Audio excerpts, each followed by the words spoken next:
Hello and welcome students, आप लोगों का स्वागत है। ये है महाराष्ट्र के एसएससी बोर्ड के स्टूडेंट्स के लिए एक नया वीडियो जिसमें हम शुरू कर रहे हैं हिस्ट्री का एक नया चैप्टर।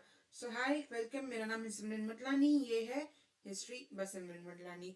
शुरू करते हैं chapter number 6, entertainment and history. नाम से ही समझ में आता है कि ये पूरा चैप्टर हमें मनोरंजन के इतिहास के बारे में बताएगा। तो ये आपको बता दूं कि ये इस चैप्टर का पहला पार्ट है। जितने भी मैंने पिछले चैप्टर्स लिए हैं उनमें या तो मैंने 2 या 3 या 4 वीडियोस बनाए हैं कि तो देखते हैं कि इस चैप्टर को हम कितने पार्ट्स में कवर करते हैं, कितने वीडियोस में कवर करते हैं कि इसलिए चैप्टर चैनल को सब्सक्राइब करके जाइएगा और वीडियो पूरा जरूर देख लीजिएगा, अपना अटेंडेंस मार्क कर लीजिएगा। शुरू करते हैं चैप्टर के साथ। Chapter number 6, entertainment and history. क्या क्या देखने वाले हैं इस चैप्टर में, क्यों हमें मनोरंजन की जरूरत है, उसके बाद हमारा फोक थिएटर क्या है, मराठी में हमारा मराठी थिएटर महाराष्ट्र का क्या है, हमारी इंडिया की फिल्म इंडस्ट्री का इतिहास, और उसके बाद हमारे पास कौन सी करियर अपॉर्चुनिटीज हैं एंटरटेनमेंट इंडस्ट्री में अगर हम हिस्ट्री में एक डिग्री करते हैं, अगर अब हम हिस्ट्री में अपना करियर बनाते हैं, अगर हमें एंटरटेनमेंट की हिस्ट्री पता है कि तो कौन सी करियर अपॉर्चुनिटीज है, कौन सी प्रोफेशनल अपॉर्चुनिटीज है इंडस्ट्री में। तो शुरू करते हैं। Things that help refresh our minds and give a feeling of happiness and are the source of entertainment. तो जो चीजों से हमारा दिमाग रिफ्रेश हो जाए, जिनसे हमें खुशी मिले, वो होता है हमारा मनोरंजन। उस मनोरंजन में हमारी हॉबीज, जो चीजें हमें करनी पसंद है, खेल देखना या खेल खेलना, मूवीज, फिल्म्स, ओटीटी प्लेटफॉर्म्स हैं आजकल, कई टीवी चैनल्स हैं, टीवी सीरियल्स हैं। फिर उसके बाद किताबें पढ़ना, फिक्शन, नॉन फिक्शन, रीडिंग और राइटिंग भी। कई बार लोगों को राइटिंग का शौक होता है, कुछ को रीडिंग का शौक होता है कि तो वो हमारा सोर्स ऑफ एंटरटेनमेंट है, क्या है, हमारे मनोरंजन का साधन है कि अब हमें मनोरंजन की जरूरत क्यों है कि एंटरटेनमेंट क्या है ये आपको बता दिया, जरूरत क्यों है ये देख लेते हैं कि हेल्थी एंटरटेनमेंट। एक हेल्थी एंटरटेनमेंट क्या होता है कि जिससे आपको खुशी मिले, जिससे आपका स्ट्रेस ना बढ़े, जो आपका स्ट्रेस कम करे, जो आपको खुशी दे, जो आपको थोड़ा सा एक डिस्ट्रैक्शन दे आपके स्ट्रेस से। एक of excellent quality is essential. जरूरी किस चीज के लिए है? एक healthy growth of one's personality. हमारी जो पूरी पर्सनैलिटी होती है ना, कई बार हम देखते हैं कि हमें कोई फिल्म के कैरेक्टर्स अच्छे लगते हैं, कोई हीरो अच्छा लगता है, किसी का कोई एक्शन हीरो हमें हम आइडलाइज करते हैं कि अपनी पूरी पर्सनैलिटी उस एक हीरो के अकॉर्डिंग अपनी पर्सनैलिटी को डिजाइन कर लेते हैं कि तो कई बार एक हेल्थी ग्रोथ के लिए, हमारे अपने विकास के लिए हमें जरूरत होती है एंटरटेनमेंट की। Entertainment keeps our minds lively and fresh. हमारे दिमाग को फ्रेश रखता है, लाइवली लगता है, उसमें जान बढ़ता है कि it may also make us feel physically more energetic. अब फिजिकल एनर्जी कहाँ से आती है? हम शरीर में हमारा एनर्जी कैसे आ सकती है कि एंटरटेनमेंट की वजह से? तो कई बार हमारा एंटरटेनमेंट जो होता है ना, वो स्पोर्ट्स खेलना होता है, क्रिकेट खेलना पसंद है, या बेसबॉल खेलना पसंद है, या फुटबॉल पसंद है, या बास्केटबॉल पसंद है। कोई ना कोई स्पोर्ट्स में हमारा इंटरेस्ट है, स्विमिंग में इंटरेस्ट है, या वर्कआउट करने में है। तो वो हमारे लिए एंटरटेनमेंट भी है और हमारी फिजिकल हेल्थ के लिए भी अच्छा होता है, साथ ही हमारी मेंटल हेल्थ के लिए भी अच्छा होता है, क्योंकि आपका इवेंचुअली आपका जो स्ट्रेस है वो कम हो रहा है कि आपके एंटरटेनमेंट की वजह से। सो इवेंचुअली हमारा काम में जो एफिशिएंसी होती है ना, एफिशिएंसी मतलब क्या कि कितनी अच्छे से आप काम कर सकते हो बिना कम से कम गलतियों के, ज्यादा से ज्यादा फोकस से, ज्यादा प्रोडक्टिव रह के जब आप काम करते हो, तो वो होती है हमारे काम की एफिशिएंसी। और वो बढ़ जाती है जब आप फिजिकली और मेंटली हेल्थी होते हो। जब आप स्पोर्ट्स में होते हो तो आपकी फिजिकल हेल्थ इंप्रूव होती है। जब आपका एंटरटेनमेंट, आपको आपके मनपसंद एंटरटेनमेंट मिलते हैं, अपनी फेवरेट मूवी देखते हो, अपना फेवरेट म्यूजिक सुनते हो के तो आपके दिमाग को एक शांति मिलती है कि आपका दिमाग थोड़ा काम होता है। इसीलिए आप अपना काम जो है, अपने इंपॉर्टेंट काम है, आपकी पढ़ाई है, आपके घर में कुछ इंपॉर्टेंट काम हो, तो आप ज्यादा एफिशिएंटली कर सकते हो कि हॉबीज परस्यू करना एंड गेम्स को परस्यू करने से हमारी पर्सनैलिटी डेवलप हो सकती है। फिर इंडिया में क्या क्या ऑप्शंस है? त्योहार मनाना, लोगों के लिए त्योहार मनाना एक एंटरटेनमेंट हो सकता है। स्पोर्ट्स खेलना और स्पोर्ट्स देखना एंटरटेनमेंट है। डांस करना या डांस देखना, म्यूजिक सुनना या फिर कोई इंस्ट्रूमेंट प्ले करना या खुद गाना, ये सब हमारा एंटरटेनमेंट का सोर्स है कि ये सब डेवलप हुए हैं सिंस एंशियंट टाइम्स। तो ये कोई आजकल परसों की बात नहीं है कि प्राचीन काल से लोगों के एंटरटेनमेंट के लिए फेस्टिवल्स, उत्सव, स्पोर्ट्स, क्रिकेट, उसके बाद फुटबॉल, डांस, म्यूजिक, ये सब प्राचीन जमाने से 4-5 हजार सालों से एग्जिस्ट करता है इस दुनिया में। मतलब एंटरटेनमेंट की जो इंडस्ट्री है ना, वो करीबन 4-5 हजार साल पुरानी है कि there are varied forms of entertainment available in modern period as well. तो हमारे मॉडर्न पीरियड में क्या है, हमारे पास ओटीटी है, हमारे पास अलग अलग ओटीटी प्लेटफॉर्म्स की सब्सक्रिप्शन है, हमारे पास म्यूजिक प्लेटफॉर्म्स की सब्सक्रिप्शन है, हमारे पास गेम्स हैं जो हम खेल सकते हैं कि ऑनलाइन। तो ये हमारा एंटरटेनमेंट की अलग अलग फॉर्म्स हैं कि entertainment can be classified into two categories. दो कैटेगरीज में हमारा मनोरंजन क्लासिफाई हो सकता है, एक्टिव और पैसिव। एक्टिव वो होता है जहाँ पे आप खुद अपना मेंटल और फिजिकल पार्टिसिपेशन लेते हो, जहाँ पे आपको आपका दिमाग भी चलाना पड़े, आपका शरीर भी चलाना पड़े। जैसे कि स्पोर्ट्स खेलना, या कई बार लोगों के शौक में होता है कि कुछ हैंडक्राफ्ट्स बनाना, पॉटरी करना, कोई कपड़े पे कुछ बुनाई करना, कोई लकड़ी पे काविंग बनाना, ये सब भी लोगों के हॉबीज में आता है कि तो उसमें आपको आपका एंटरटेनमेंट भी हो गया और आपको पार्टिसिपेट भी करना पड़ा, वो आपकी हॉबी भी हो गई। तो वो एक एक्टिव एंटरटेनमेंट है क्योंकि आप उसमें हिस्सा ले रहे हो अपने मनोरंजन के लिए। और जो आपका पैसिव एंटरटेनमेंट होता है ना, वो क्या होता है, जैसे कोई स्पोर्ट्स मैच देखना। अब जो स्पोर्ट्स खेलते हैं वो एक्टिव एंटरटेनमेंट है कि आप खुद स्पोर्ट्स खेल रहे हो अपने मनोरंजन के लिए, तो आपका एक्टिव एंटरटेनमेंट है। अगर आप टीवी पे स्पोर्ट्स देख रहे हो, कोई मैच देख रहे हो, क्रिकेट का, इंडिया पाकिस्तान का, इंडिया ऑस्ट्रेलिया का, तो वो आपका पैसिव एंटरटेनमेंट हो गया, पैसिव मनोरंजन है कि या फिर म्यूजिक सुनना या मूवीज देखना भी। तो in this type of entertainment we are not actual participants. इसमें हम एक्टिवली पार्टिसिपेट नहीं कर रहे। हम आराम से अपने सोफे पे, अपने घर पे, अपने लैपटॉप के आगे, टीवी के आगे बैठ के ये देख सकते हैं कि फिर आता है इंडिया में फोक थिएटर। फोक थिएटर में मतलब रीजनली जो डेवलप होता है। मैंने आपको पहले समझाया था, फोक और क्लासिकल का डिफरेंस समझाया था। थिएटर जो है यहाँ पे, थिएटर उससे नहीं है कि आप सिनेमा हॉल्स की बात नहीं हो रही। यहाँ पे थिएटर मतलब स्टेज पे जो परफॉर्म करके आर्टिस्ट जो परफॉर्म करते हैं ना, उसको उस थिएटर की बात हो रही है कि ये सिनेमा वाले थिएटर की बात नहीं हो रही है कि ये कई बार कंफ्यूजन मैंने स्टूडेंट्स में देखा है कि तो पहला है पपेट्री, कठपुतली का खेल। तो क्ले डॉल्स के जो रिमेन्स ना, क्ले होती है जैसे हमारे अभी गणपति की मूर्तियां हमने बनाई, उसी वैसे ही क्ले से बनी हुई कुछ डॉल्स जो हैं वो हमें कहाँ मिली है, एक्सकवेशंस में मिली है। हड़प्पा में इंडिया की प्राचीन सभ्यता है, फिर इजिप्ट की भी प्राचीन सभ्यता में और ग्रीस की भी प्राचीन सभ्यताओं में डॉल्स की जो है ना, वो अवशेष मिले हैंगे। तो इसका मतलब है कि उन्हें शायद पपेट्स की तरह यूज किया जाता होगा।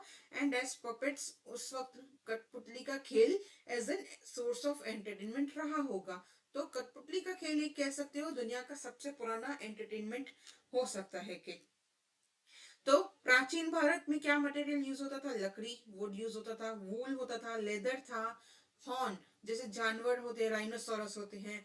फिर एलिफेंट का आपने देखा होगा, एक बड़ा से दांत होता है कि आइवरी होती है।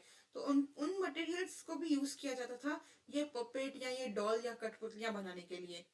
तो द कठपुतली, a traditional art of puppetry in India. India का ये ट्रेडिशनल, प्राचीन काल में, बहुत ही पुराने जमाने में है, हमारे हमारी संस्कृति की जड़ों में है, हमारे ट्रेडिशन, हमारे कल्चर का पार्ट है कि ये, और इंडिया का ओरिजिन है कि बहुत पुराना ओरिजिन है कि तो दो स्टाइल्स हैं कठपुतली के, कठपुतली थिएटर के। क्या है पहला स्टाइल जो राजस्थान में डेवलप हुआ है कि आपने बहुत ज्यादातर फोटोज जो देखे होंगे ना, वो आपने देखे होंगे राजस्थान में कठपुतली का खेल बहुत फेमस है कि तो वो एक स्टाइल है जो राजस्थान में है, और एक है जो सदर्न साउथ इंडिया में डेवलप हुआ। तो द आर्टिस्ट हु स्टेज कठपुतली shows are found in Uttar Pradesh, Maharashtra, Rajasthan, Assam, Bengal, Andhra, Telangana, Karnataka, Kerala. तो देखो स्टाइल तो बस दो जगहों के हैं, साउथ इंडिया के और राजस्थान के। लेकिन जो आर्टिस्ट इस कठपुतली के खेल को, कठपुतली के शो को परफॉर्म करते हैं ना, वो आर्टिस्ट आपको हर जगह मिलेंगे इंडिया में। ये यहाँ पे लिटरली हर जगह हो गई। हमारा साउथ में हमारे तेलंगाना, कर्नाटका, केरला, आंध्र प्रदेश हो गया। फिर हमारा नॉर्थ में उत्तर प्रदेश हो गया, वेस्ट में हमारा महाराष्ट्र, राजस्थान हो गया, ईस्ट में आसाम, वेस्ट बंगाल हो गया। तो ओवरऑल पूरे इंडिया में आपको कठपुतली का शो परफॉर्म करने वाले आर्टिस्ट, कलाकार आपको मिल जाएंगे। The role of the narrator known as the sutradhara, sutradhara है, सूत्रधार बोल सकते हो, बहुत ही क्रुशियल है किसके लिए, सक्सेसफुल शो के लिए। अगर आप कठपुतली का शो रखते हो तो आपको सबसे पहले जरूरत है एक नैरेटर की, जो पूरी कठपुतली की जो शो होगा, उसकी जो पूरी स्टोरी होगी, उसे नैरेट करेगा। इसलिए उसको कहते हैं सूत्रधार।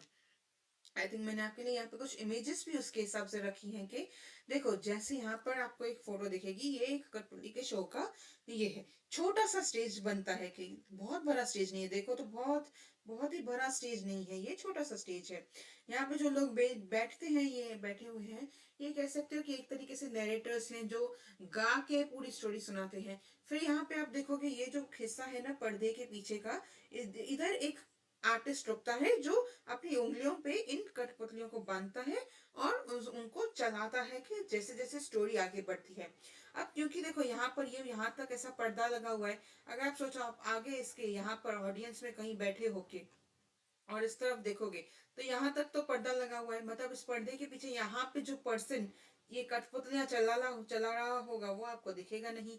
ज्यादा क्या दिखेगा, ये कठपुतलियां दिखेंगी, आपके व्यू में होंगी, और यहाँ पे कुछ डोरियां जो इनको पकड़े हुए होंगी, आर्टिस्ट पकड़ के रखा होगा, वो डोरी आपको नजर आएगी, कि वो रस्सी आपको नजर आएगी जिससे वो कठपुतली को पपेट्स को चला रहा है। कि मैंने आई थिंक यहाँ पे भी कोई इमेज डाली है, देखो यहाँ पे आपको देखोगे व्यू में, तो यहाँ पे भी ऐसा ही है कि पीछे, कि यहाँ पे हमें पर्दे तक दिख रहा है, पीछे रस्सियां दिख रही हैं जिनसे पपेट्स बंधे हुए हैं, और आगे हमें पपेट्स दिख रहे हैं, कि पीछे कोई ना कोई होगा जो पूरी कहानी नरेट कर रहा होगा।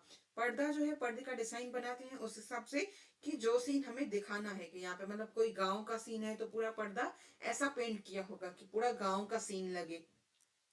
तो ऐसे इंडिया में पपेट शो होता है कि नैरेटर होता है जो पूरी कहानी नैरेट करता है। क्यों जरूरी है नैरेटर, क्योंकि यहाँ पे ये जो स्टेज पे कठपुतलियां हैं, ये तो बोल के खुद डायलॉग्स अपने बोल तो नहीं सकती, सिर्फ इनकी मूवमेंट दिखाई जा सकती है कि आगे बढ़ रहे हैं, पीछे बढ़ रहे हैं, कोई आ रहा है, कोई जा रहा है, तो पपेट्स की सिर्फ मूवमेंट दिखा सकता है, डायलॉग तो नहीं बोल सकते। तो उसके लिए होता है नैरेटर जो पूरी कहानी नैरेट करता है। कि और जैसे मैंने कहा स्टेज बहुत छोटा सा होता है, मोस्टली लाइट और साउंड इफेक्ट को यूज किया जाता है शो को इंटरेस्टिंग बनाने के लिए। Shadow puppets, hand puppets, wooden puppets होते हैं, और स्ट्रिंग पपेट्स भी होते हैं। कि आपने देखा होगा हाथ पे ऐसे सॉक्स बांध के भी लोग होते हैं जो अपनी फिंगर्स मूव करके उससे पपेट बनाते हैं, और डायलॉग्स एक्चुअली वो खुद बोल रहे होते हैं। फिर शेडो होता है, हम अंधेरे में अपनी फिंगर्स को मूव करके एक से पक्षी बनाते हैं और कुछ ना कुछ चीजें बनाने की कोशिश करते हैं, तो वो एक होता है, शेडो पपेट्री होती है। लकड़ी की कठपुतलियां होती हैं, स्ट्रिंग जैसे मैंने आपको दिखाया वो स्ट्रिंग पपेट्री का एग्जाम्पल था। ये हो गया हमारे कठपुतली की कला, हमारा कठपुतली एंटरटेनमेंट। उसके बाद थिएटर में दूसरा आता है दश अवतार थिएटर। दश अवतार क्या होता है, दश अवतार दो वर्ड्स हैं, दश अवतार, दश मतलब 10, 10 और अवतार मतलब वर्जन, रूप, यानी कि 10 रूप। अब कौन है जो 10 रूप ले सकता है? कि Dashavatar is a part of folk theatre in Maharashtra. ये महाराष्ट्र के फोक थिएटर का हिस्सा है। The Dashavatar shows are presented in regions of Konkan and Goa. Konkan और गोवा के रीजन्स, मतलब कहाँ पे होता है ये? अच्छा, दशावतार देखो क्या होता है, कि दशावतार जो होता है ना, विष्णु के, भगवान विष्णु के 10 अवतार है। जैसे मैंने वर्ड कहा ना कि दशावतार मतलब 10 अवतार्स, 10 अवतार। तो कौन से 10 अवतार है विष्णु के? पहला है मत्स्य अवतार, फिर है कुर्म अवतार, उसके बाद है वराह है, नरसिम्हा है, हमारा वमन है, परशुराम है, हमारे भगवान राम है, कृष्ण भगवान है, बुद्ध है, और लास्ट में कल्कि है, जिनके लिए कहते हैं कि इनका अभी जो अवतार है ना, ये अवतार विष्णु भगवान का लेना अभी बाकी है। कि हाल ही में मूवी जो आई थी कल्कि, वो यही दिखाने के लिए थी कि विष्णु भगवान जो है उनका ये लास्ट 10th अवतार, आखिरी अवतार अभी आने वाला है। तो कल की अवतार है जो मैंने कहा 10 अवतार में से एक। और फिर ये रहा हमारा कोंकण रीजन, जैसे कि मैंने कहा ना कि यहाँ पे होता है ये दशावतार थिएटर परफॉर्मेंस, यहीं पे होती है। कि all over India Dashavatar theatre नहीं चलता, महाराष्ट्र में, वो भी कोंकण रीजन में और गोवा के स्टेट में। तो आगे बढ़ते हैं कि तो स्टोरी प्रेजेंट्स यही प्रेजेंट करती है 10 इनकारनेशन, 10 अवतार ऑफ विष्णु। क्या नाम है मैंने आपको बताया। बिगनिंग ऑफ द शो, सूत्रधार यानी नरेटर आता है जो इन्वोक करता है, क्या करता है, बुलावा देता है, या कह सकते हो एक तरह से बुलाता है या प्रार्थना करता है आने की, किन के लिए? भगवान गणेश के लिए। अभी अभी हमने गणपति उत्सव मनाया, क्या लिखा है, डिस्ट्रॉयर ऑफ ऑब्स्टिकल्स। हम भी यही करते हैं, कहते हैं ना कि विघ्न हरता है, गणपति जी जो है विघ्न हरता है। विघ्न क्या मतलब, ऑब्स्टिकल, रुकावट, रोक डालने वाली चीजें। कोई काम करने जाओ उसमें रोक टोक आ गई, ऑब्स्टिकल आ गया, विघ्न आ गया। तो विघ्न को डिस्ट्रॉय करने वाले को हम कहते हैं विघ्न हरता। और तो जो सूत्रधार होता है, नरेटर होता है ना, वो परफॉर्मेंस के पहले क्या करता है, पहले गणपति जी के लिए प्रे करता है, उन्हें बुलाता है कि आप विघ्नहर्ता हैं, आप प्लीज आप रहिए। फिर मेथड्स ऑफ एक्टिंग, एक्टिंग करके, मेकअप करके, कॉस्ट्यूम्स पहन के, उसके बाद वुडन मास्क पहन के जो है ये सारे एक्टर्स आते हैं स्टेज पे। और जो पूरी स्टोरी है ना 10 अवतार की, विष्णु भगवान के 10 रूपों की, वो पूरी स्टोरी नरेट करते हैं। पूरी स्टोरी एक विजुअल इसकी तरह दिखाते हैं, कि परफॉर्म करके दिखाते हैं कि ऐसा हुआ होगा। हालांकि देखो, जैसा हुआ होगा वैसा तो किसी ने देखा नहीं है। कि आप इतिहास की बात करते हो, आप इतिहास में जाके एक्चुअली तो नहीं देख सकते कि छत्रपति शिवाजी महाराज ने क्या काम किया, कैसे किया। आप पढ़ते हो वो बात अलग है, पर आप देख नहीं सकते। तो देखने का क्या तरीका है, जब आपके लिए कोई वो चीज इनेक्ट करता है। तो यही यहाँ पर जो है वो वही विष्णु के 10 अवतार की जो पूरी स्टोरी है ना, वो इनेक्ट की जाती है। फिर शो के एंड होने पर दही हांडी तोड़ी जाती है। दही हांडी भी आप लोगों ने देखी होगी, जन्माष्टमी में बहुत फेमस है। ऐसे लोग चढ़ के एक दूसरे पे एक ह्यूमन टावर बना के ऊपर जो ये दही हांडी जिसमें जिसको कहते हैं ना, जिसमें दूध दही मक्खन वगैरह होता है, वो तोड़ के शो एंड किया जाता है। और आरती भी की जाती है, कि तब जाके शो पूरा होता है। कि फिर आते हैं हमारे 18th सेंचुरी में, क्या तरक्की हुई दशावतार थिएटर में। ये तो बता दिया दशावतार थिएटर क्या है, कि कठपुतली शो भी बता दिया। अब दशावतार थिएटर में बाद में लोगों ने मॉडर्न टाइम्स में खास करके क्या तरक्की की। तो 17th सेंचुरी की बात करें, मतलब ऑलमोस्ट 1700 में से 18th सेंचुरी की बात करो, तो मतलब 1700 से 1800 के बीच में, या फिर 1799 तक। ये काफी डिबेटेड रहता है, इस पे नहीं आते। श्यामजी नायक केल स्टार्टेड अ फड़, फड़ मतलब एक ग्रुप ऑफ आर्टिस्ट जो परफॉर्म करते हैं। कि ये मैंने आपको यहाँ पे भी दिया है ताकि आप लोग बोलो नहीं। फड़ मतलब एक ट्रूप या एक ग्रुप, एक झुंड उन लोगों का जो थिएटर में परफॉर्म करते हैं, कि उनको कहते हैं फड़। किन्होंने बनाया, एक श्यामजी नायक मुकाल नाम के इंसान थे। उन्होंने दशावतार के जो आर्टिस्ट हैं, दशावतार की जो पूरी थिएटर है, उन वहां पर परफॉर्म करने वाले जितने भी आर्टिस्ट हैं, उनका एक ग्रुप बनाया। और वो पूरे महाराष्ट्र में घूम घूम के ये जो दशावतार है ना, इसका शो रखते थे। आई थिंक यहाँ पे मैं कोई तो एक बात शायद भूल रही हूँ। हाँ, कहाँ, यहाँ पे गोवा और कोंकण गोवा रीजन में होता है। कब, जब हार्वेस्ट सीजन पूरा हो जाता है। कि तो जब देखो देखो खेती का पूरा प्रोसेस होता है ना, कि आप बीज डालते हो, उसमें आप पानी देते हो, उसको आप समय देते हो, उसको सींचते हो, और फिर वो ग्रो होता है। तो उसको काट के स्टोर किया जाता है, हमारा हार्वेस्ट। तो जब ये हार्वेस्ट का सीजन पूरा होता है, कि खेती पूरी हो गई, हमने पूरी फसल काट ली, उसको स्टोर करके रख लिया, तब उसके बाद ये होता है थिएटर शुरू। तब होता है ये शो, दशावतार का ये शो। तो आगे बढ़ते हैं। ये मैंने आपको बता दिया। अब आते हैं Vishnudas Bhave, a pioneer of Marathi theatre. Marathi theatre के एक एक्सपर्ट, एक pioneer. Staged mythological plays, mythological plays मतलब रामायण महाभारत पुराण भगवत, इन सब की कहानियां जो है, इनमें जो कहानियां लिखी गई हैं, उनके ऊपर प्ले रखना, उनके ऊपर जो प्ले है ना, उन्हें स्टेज करना, मतलब स्टेज पे परफॉर्म करते थे। और उन्होंने कुछ नए मॉडिफिकेशंस इंट्रोड्यूस किए दश अवतार स्टाइल से। तो दश अवतार थिएटर में ना कुछ नए मॉडिफिकेशंस, कुछ नए फेरबदल जो है इन्होंने इंट्रोड्यूस किए थे। Thus, the origin of the Marathi theatre can be traced to Dasha Avatar tradition. तो मराठी थिएटर की शुरुआत जो है, हम कह सकते हैं दशा अवतार का जो ये हमारा ट्रेडिशन है, हमारी प्रैक्टिस है, हमारा कस्टम है, कि एक तरह से जो बन चुका है, वहां से कह सकते हो कि पूरे मराठी थिएटर की शुरुआत हुई। के यहाँ पे भी आपको यही मीनिंग दिया हुआ है, कि फॉर इज अ ट्रूप। फिर आते हैं भजन, सिंगिंग डिवोशनल सॉन्ग्स, भजन गीत गाना। To sing songs in praise of God, ईश्वर की प्रेज में, उसकी बड़ाई में, और उसको उसका नाम जापने के लिए आप जो गाते हो ना, अलग अलग इंस्ट्रूमेंट्स यूज करके उसको कहते हैं भजन। तो इंस्ट्रूमेंट्स इसकी ताल, मृदंगम और पखवाज। क्या है ये तीनों? यहाँ पे मैंने आपको तीनों के फोटो दिए। ताल आपने ये देखा होगा, जो दो ऐसे कॉइन जैसे होते हैं कि इनको बीट करके एक दूसरे से आवाज आती है कि। फिर होता है, ये हो गया हमारा मृदगम, और ये है हमारी पखावज।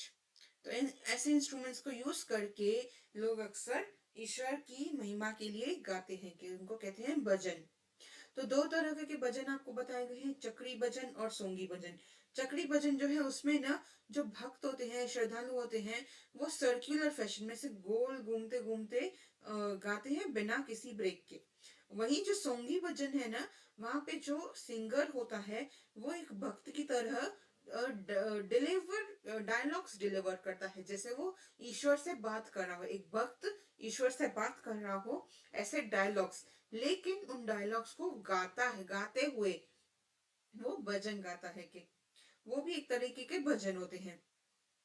फिर एक तीसरे तरीके का इंट्रोड्यूस किया था तुकरोजी महाराज ने। एक तीसरे तरीके का भजन क्या था? कंजीरी भजन। वो किसने इंट्रोड्यूस किया? नाम आपको मैंने बता दिया, एग्जाम में शायद आपसे पूछा जा सकता है, नहीं भी पूछा जा सकता है। फिर आते हैं नॉर्थ इंडिया में कौन थे सबसे इंपॉर्टेंट भजन कंपोज करने वाले? वो थे हमारे तुलसीदास, संत तुलसीदास थे।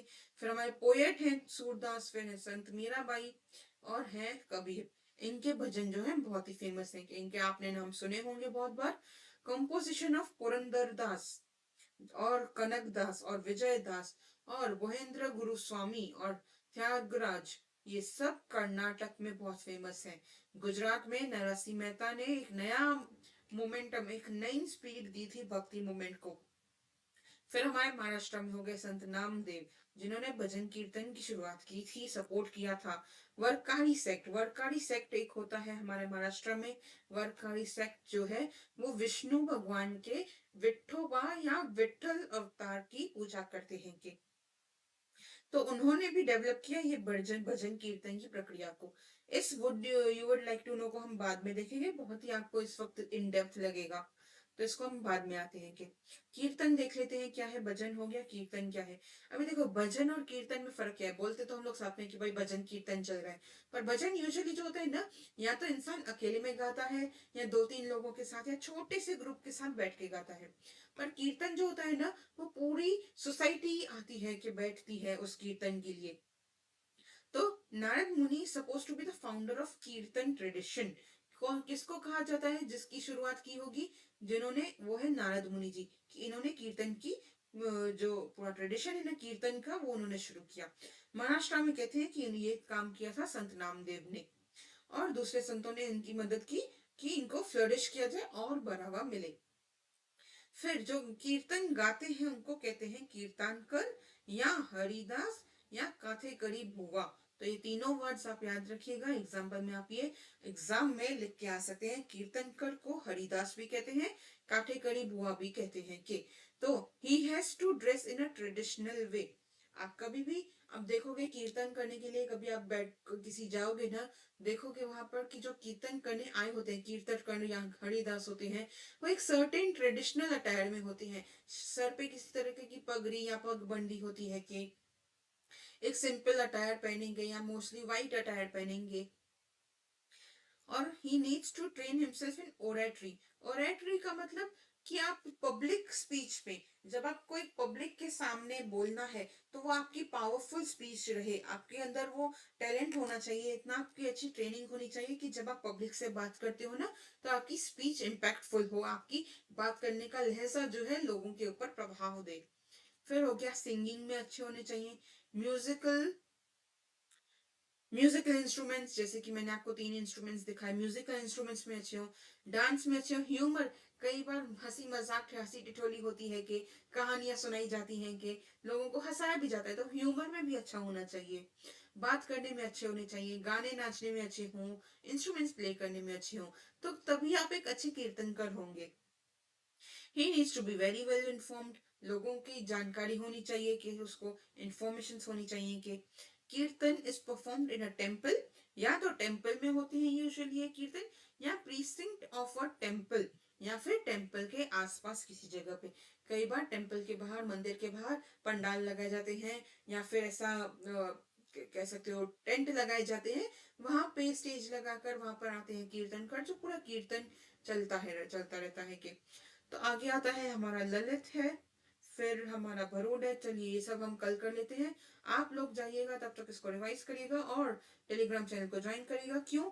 जो मैंने पहले वीडियो डाला है उसके बाद में उसका पीडीएफ भी डालती हूँ।